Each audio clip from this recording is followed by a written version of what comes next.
I still vividly remember the day that I almost got abducted. I was 12 years old and lived in an isolated seaside city surrounded by the boreal forest. The closest big town was a 2-hour car drive away, and, as any lonely place, the area I grew up in was extremely depraved. It was half mining town, half native reservation. People there were, and still are, extremely prone to violence, theft, and drug and alcohol abuse. From my first year up until 4th grade, I went to a nearby school that was 200 meters away from my home. But this school didn't teach the 5th grade, so I ended up using a bus for the first time the year that this story happened. At 6 a.m., I would walk out my front door and a few streets away until I got into a long street with several intersections. Every morning, our bus would pick up 3 students that were at a stop about 100 meters ahead of us. Then it would turn at an intersection and pick up other students, before finally coming back to take us in. My 2 stopmates and I always thought it was kind of stupid that they put 2 stops in a single street. So, sometimes, when we felt like it, we would walk the extra distance and get to the intersection to get on the bus early. One morning, I got out early, as I had noticed a heavy snowstorm and some tough winds that would slow me down on my walk towards the stop. I was shivering all the way there, and when I arrived, I looked at the bus stop 100 meters ahead. No one was there yet.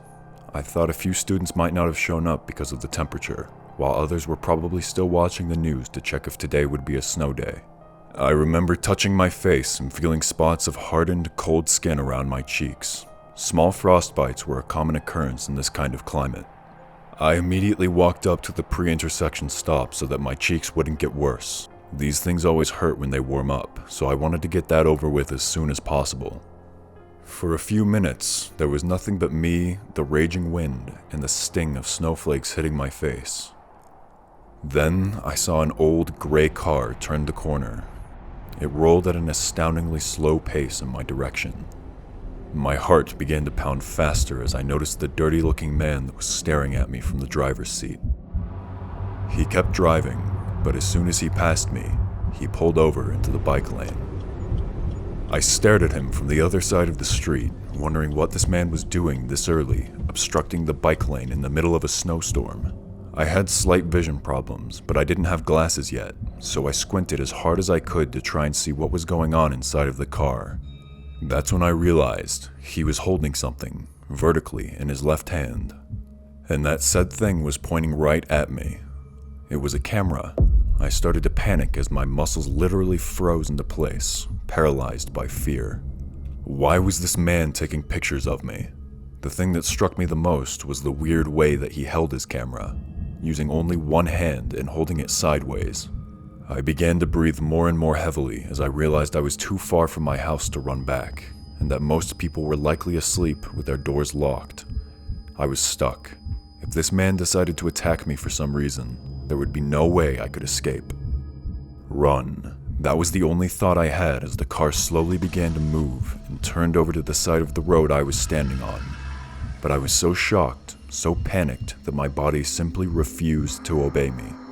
He drove in this disturbing, painfully slow way as he got closer and closer to me.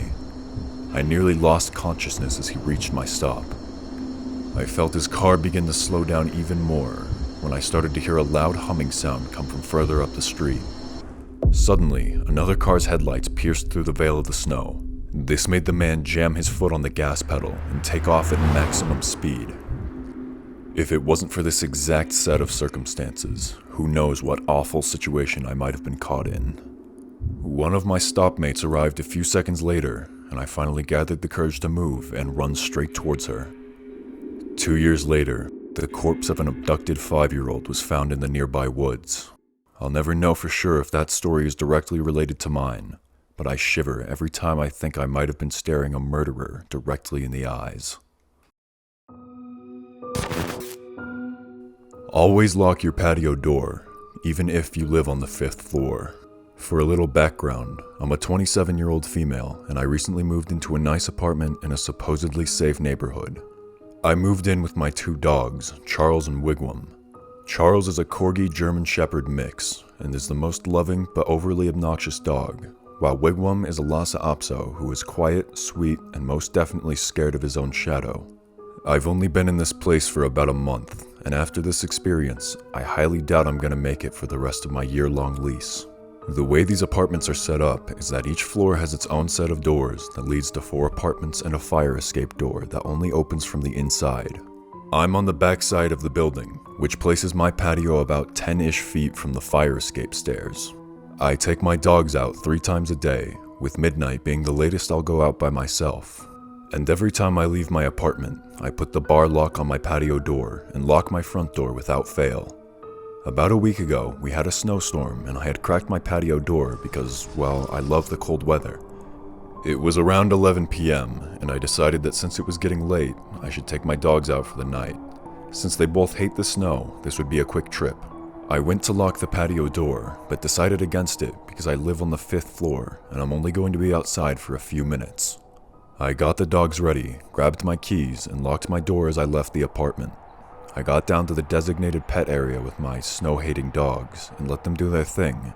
Then we went back to the apartment and got back safely. Or so I thought.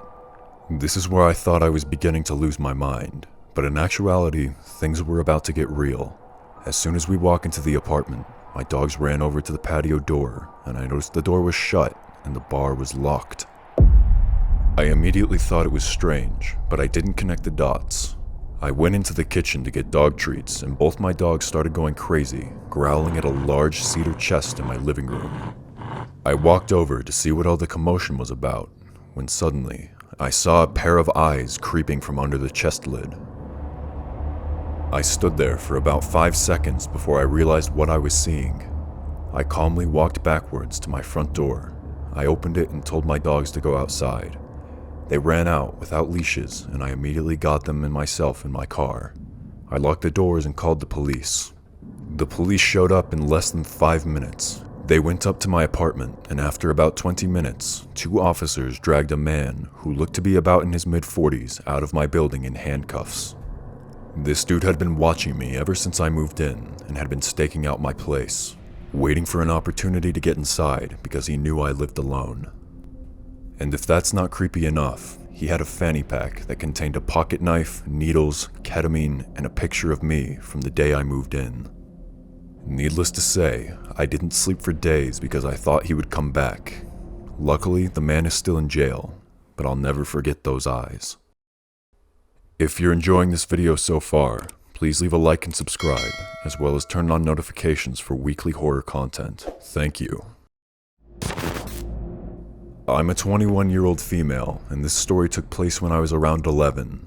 I remember this day clearly because it was the first time I was ever allowed to walk to school and back by myself.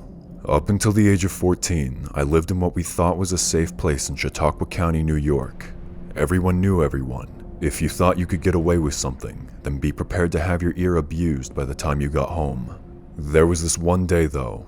It was a cold winter day and there was a snowstorm. But school was unfortunately still open, so all the neighborhood kids had to walk through knee-high inches of snow just to get to school. It took me longer to leave the house than usual on this day. I was used to walking with my older sister to school since she knew the routes better than I did. I used to always make fun of her for being paranoid and taking a different route every day from school. But after that day, I learned that that was what saved my life. As I was waiting by the door to leave, my mom came up to me and told me that I should ride with her so she could drop me off because my sister was too sick to go today. However, being a brat, I made a big deal about walking all by myself because I was almost 12 years old and all my friends' parents let them walk alone. She looked at me for a long while and then told me to make sure that I pay attention to cars. I had been hit by a car and almost died when I was 9, so the worry that showed on her face was well warranted. Hurriedly, I nodded and headed out the door to go to school. My sister didn't like to dilly-dally, so she was always in a rush to get to school early. But seeing as it was just me, I thought it would be a good idea to take my time. On my walk, I would play in the brown slush that was left on the side of the road, and even make funny-looking snowballs to see how far I could throw them. When I was halfway to school, I noticed a white van following behind me. I wouldn't have noticed it, but I bent down to make another snowball and noticed it slowly creeping up the street. Once I got to school, I took a quick glance over my shoulder and noticed the van a few feet behind me. It wasn't until I was on school grounds that it drove away. I thought that would be the end of it, but throughout the day, when I would look out the window, the van would be there. I assumed that it never really left, just parked. Many adults would try to convince me years later that maybe it wasn't the same one, but I knew that it was. This van had a bright yellow smile emoji sticker on it. I couldn't see who was in the van through the tinted glass, but I knew they could see me. It was now the end of the day, and I wasn't ready to go home. It was too late to call my mom, because she was at work and my sister was home sick. I had to suck it up and start walking home. I tried to blend in with a group of kids, but most of them were car riders, and the others didn't live near me. Remembering what my sister told me, I took another route home. I didn't memorize this route clearly, but I decided that anything was better than being spotted by that van. I made it back to my main street, but I realized my mistake too late. The route that I had taken had led back to the main street where I walked to school. Hidden behind the row of cars was the white van with the smiley emoji sticker.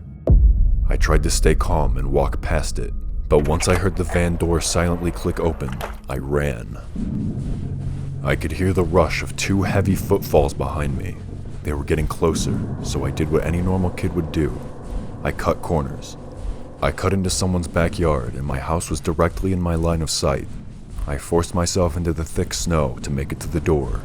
My heart was racing, not because I was running, but because I could still hear them behind me.